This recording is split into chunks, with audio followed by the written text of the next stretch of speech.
آج پھر فجر کے بعد دیر تک جائے نماز پر بیٹھا رہا۔ آنکھوں میں آنسو تھے، ہونٹ کانپ رہے تھے، مگر الفاظ ساتھ نہیں دے رہے تھے۔ وہ آہستہ سے بولا، یا اللہ میں تھک گیا ہوں۔ رزق بند تھا، دل بے چین تھا، راتوں کی نیند اڑ چکی تھی۔ وہ سوچتا تھا، میں آخر ایسا کون سا گناہ کر بیٹھا ہوں جس نے میری زندگی اندھیر کر دی۔ اسی دن مغرب کے بعد مسجد کے ایک کونے میں بیٹھے ایک ضعیف بزرگ نے احمد کو روتے دیکھا۔ بزرگ آہستہ سے قریب آئے اور بس اتنا کہا، بیٹا جب سب دروازے بند ہو جائے نا تو صرف ایک لفظ بچتا ہے۔ احمد نے نم آنکھوں سے پوچھا، کون سا؟ بزرگ نے لرزتی آواز میں کہا، استغفر اللہ۔ وہ بولے، یہ وہ لمس ہے جو آنسوؤں کو دعا بنا دیتا ہے اور ٹوٹے دل کو اللہ کے قریب کر دیتا ہے۔ اس رات احمد نے پہلی بار دل سے استغفار کیا۔ الفاظ نہیں تھے، صرف سسکیاں تھیں۔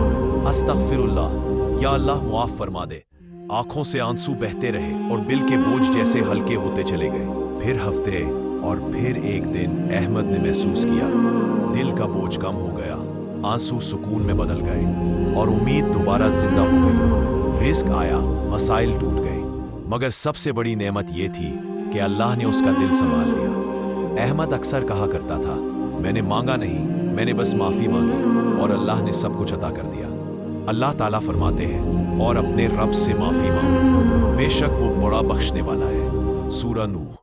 اگر آج آپ کی بھی آنکھیں نم ہیں، اگر دعائیں الفاظ نہیں ڈھونڈ پا رہی، تو بس اتنا کہہ دیجئے، استغفر اللہ۔